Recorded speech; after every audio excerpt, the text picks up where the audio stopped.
Bienvenidos a una nueva clase, en este caso las Fuerzas Armadas contra el terrorismo exterior. Con el ataque contra las Torres Gemelas se produce no solo la participación de las Fuerzas Armadas españolas en la lucha contra el terrorismo, sino que al invocar el artículo 5 del Tratado de Washington, el conjunto de los países que en ese momento pertenecían a la OTAN, todos esos países toman conciencia de la importancia que tiene de diseñar estrategias para luchar contra el terrorismo. Se convierte el terrorismo en la amenaza por excelencia contra la seguridad y la estabilidad en el planeta. Se produce una auténtica revolución en las estrategias de defensa, que en muchos casos pasan a ser estrategias de seguridad. Es tal la lista de cambios en las estrategias que en pantalla podemos ver algunas de las principales. No les voy a robar mucho tiempo leyéndolas, tienen en la documentación todas esas estrategias, la mayor parte de esas estrategias que pueden consultarlas. Pero sí que podemos observar que a partir del 17 de septiembre de 2002, que es cuando el primer cambio importante, que es una estrategia de seguridad nacional en Estados Unidos, que supone una ruptura con todas las anteriores. Digamos que las estrategias de seguridad nacional de los Estados Unidos anteriores son una consecuencia de la Guerra Fría, y esta estrategia firmada por el presidente Bush es una estrategia para llevar a cabo lo que él llamó la guerra total contra el terrorismo. También en España ha habido cambios importantes que han venido a culminar por el momento con la aprobación el 24 de junio de 2011 de la Estrategia Española de Seguridad. Las estrategias de seguridad utilizan todos los instrumentos del Estado. Las estrategias de defensa fundamentalmente suelen utilizar los instrumentos militares, y mientras las estrategias de defensa se emplean contra un enemigo conocido y definido, las estrategias de seguridad lo que se enfrentan fundamentalmente no solo es a amenazas conocidas y definidas, sino también a riesgos. Y de mucho de riesgo tiene el terrorismo, tanto en cuanto se sabe que está, pero no se le sabe definir dónde está, cuáles son sus efectivos, etcétera, etcétera, en toda su extensión. En esa estrategia española de seguridad podemos ver las amenazas que se contemplan en ella, y vemos que en el primer lugar están los conflictos armados y en segundo lugar ya está el terrorismo. En pantalla, aquellos puntos que tienen un óvalo, una elipse azul, son riesgos que también están así, y amenazas que también así están definidos en la Unión Europea, mientras que los que están en rojo son riesgos y amenazas que coinciden con los definidos en OTAN. Uno puede entender perfectamente pues, que los flujos migratorios no controlados no están en principio están en el caso español, pero no en unos ni en otros, o que las emergencias y catástrofes no están ni en la Unión Europea ni en la OTAN, porque son un tema a gestionar por cada nación preferentemente. ¿Qué papel, qué actividades llevan a cabo las Fuerzas Armadas en la lucha contra el terrorismo exterior? Pues esas actividades las podemos agrupar en tres grandes grupos. Un primer grupo dedicado a la información. La información es uno de los instrumentos claves para la lucha contra el terrorismo, dentro y fuera de nuestras fronteras. Y fuera de nuestras fronteras, esa información nos lleva a buscar, a identificar quiénes son los líderes. ¿Los líderes de los grupos terroristas? Sí, pero también los líderes de esa población a la que tenemos que proteger, que muchas veces no son solo las autoridades que están investidas con una potestad determinada, sino que son personas que tienen un reconocido prestigio, que ejercen un liderazgo sobre la población, y que por lo tanto tener de nuestra parte a esos líderes es importante, y también ayuda a ganarnos a esa población y que la población no caiga en el lado del terrorismo o en otras ocasiones de la insurgencia. También hay que vigilar el contrarrestar la propaganda de los grupos insurgentes o grupos terroristas. En el caso de Afganistán, la insurgencia son los talibanes, el terrorismo es de Al-Qaeda. En el caso de Irak, la insurgencia era fundamentalmente los sunitas, la insurgencia de origen sunita y chiita también, y el terrorismo era también el terrorismo de Al-Qaeda. Es fundamental garantizar la libertad de información en esos territorios en los que se llevan a cabo operaciones de paz, operaciones de intervención, porque de otro modo, si no hay libertad de información, lo que le llega a esa población es la información generalmente de los terroristas, de los atentados y sus impactos mediáticos.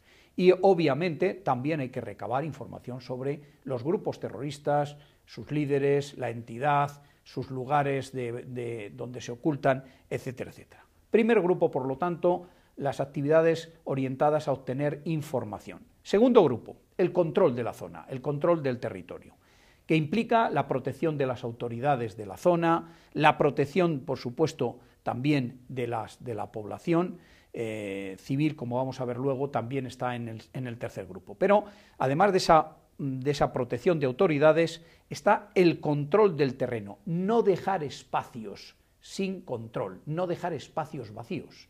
Al-Qaeda, los grupos terroristas buscan espacios fallidos, buscan espacios sin control del Estado, sin el control de las autoridades, porque ahí es donde van a encontrar su caldo de cultivo y su forma de actuar natural. También la presión, hay que mantener la presión sobre la amenaza, sobre los grupos terroristas, para que se dispersen, para que se diluyan y para que acaben debilitándose por esa dispersión. Y el control de la amenaza, ¿dónde está? Y el tercer grupo sería la protección de la población civil, la protección, el control de la población civil, ganarse la confianza de esa población civil y en muchos casos contribuir a paliar sus necesidades más perentorias dentro de la ayuda humanitaria. La OTAN ha desarrollado un concepto estratégico, un concepto militar para trabajar en la lucha contra el terrorismo. La lucha contra el terrorismo abarca el contraterrorismo y el antiterrorismo, la ofensiva y la defensiva, la gestión de las consecuencias, etcétera, etcétera. Es el MC, Military Concept 472. Y en ese MC 472 vamos a ver lo que contiene ese concepto militar. Básicamente hay que saber que la OTAN reserva la acción policial de cada país para proteger a su propia población. También la de los países miembros y también las de fuera. Hay que procurar que sea la policía de cada país la que proteja a su población. Hay que también es capaz de planear acciones contraterroristas, acciones diplomáticas contra aquellos estados que den apoyo del tipo que sea a el terrorismo. Mantener la presión económica contra los grupos terroristas y también la acción ideológica para contrarrestar el argumentario de los terroristas. En el MC 472 se establecen una serie de principios guía. Esos principios guía implican operaciones que deben de reunir una serie de condiciones. La primera de ellas es ser legales, de acuerdo con los derechos humanos, de acuerdo con la Carta de las Naciones Unidas. La segunda es que deben ayudar a disuadir a los terroristas de cometer cualquier atentado. Recordemos lo que decía Sun Tzu.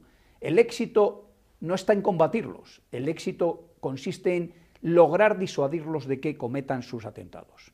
La OTAN contempla la posibilidad de llevar a cabo operaciones en apoyo de terceros, imaginemos, en apoyo de la Unión Europea o de otros países que lo soliciten, pero analizando caso por caso, y la OTAN siempre las decisiones las toma por unanimidad. Por lo tanto, cualquiera de sus países miembros, de sus 28 países miembros, puede vetar una operación de este tipo.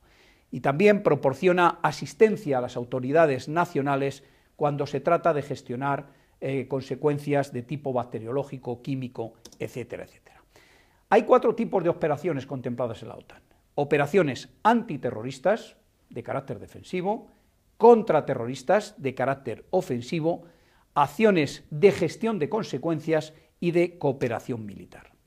Las acciones antiterroristas defensivas, pues son defensa contra ataques NBQ, protección de sistemas de información, sistema de defensas aéreas, el sistema se llama NATISNAT, en su sistema conocido por sus siglas, el sistema de defensa antimisiles de teatro, muy controvertido, pero que se trata de evitar que un misil de largo alcance pueda llegar a caer en manos terroristas y que pueda alcanzar territorio de alguno de los países miembros de la alianza. Ese antiterrorismo tiene carácter defensivo y contempla múltiples acciones, todas ellas de carácter defensivo, que las dejo en las diapositivas que están a disposición de todos ustedes y que no voy a detallarlas. Hay otras, como son la gestión de consecuencias, gestión de carácter sanitario. OTAN, una de las cosas que tiene, por ejemplo, es un fichero, un control de vacunas, de qué vacunas dispone de cada país y dónde están, de forma que si se produce un ataque con un agente bacteriológico, la OTAN sabe qué vacunas tiene cada país y que podrían poner a disposición de ese país. Puede aportar medios de transporte, abastecimiento, desactivación de explosivos, etcétera, etcétera. Las acciones contraterroristas son de carácter ofensivo, y aquí hay que distinguir entre las que puede liderar la OTAN o en las que la OTAN no lleva el liderazgo, pero apoya a terceros. Las que lidera son operaciones de inteligencia efectiva. La OTAN tiene un buen sistema de inteligencia que puede ser de utilidad para estos casos.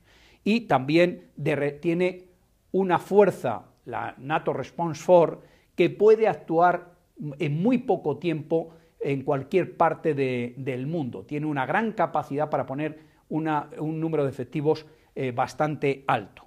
Y tiene capacidad para meter tropas dentro de un territorio o para extraer, hacer una operación de evacuación de personal, de nacionales, que haya que extraerlos de una situación complicada y poner a salvo sus vidas.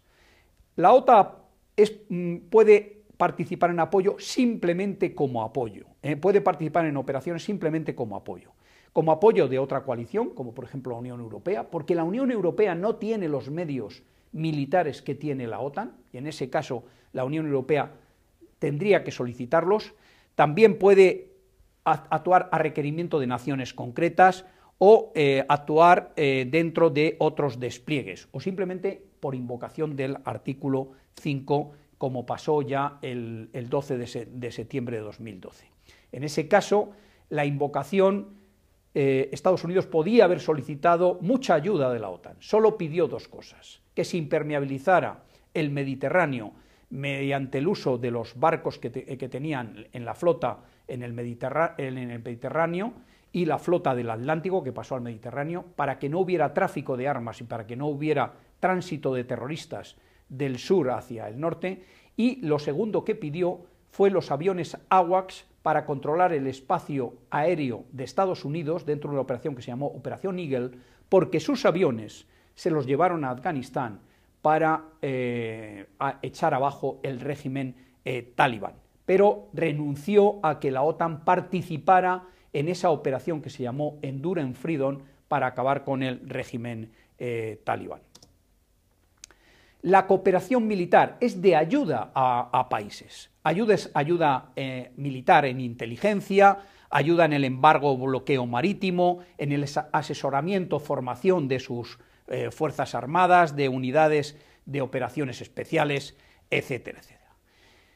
Poco más que añadir en esta breve clase. Ustedes tienen numerosa documentación a su disposición donde pueden documentarse sobre el papel, las diferentes operaciones y el papel que están y que pueden jugar las Fuerzas Armadas en el exterior de sus fronteras, su sitio natural de actuación. Ese es el sitio donde las Fuerzas Armadas pueden tener un papel protagonista en la lucha contra el terrorismo internacional, como es el terrorismo de Al-Qaeda. Muchas gracias.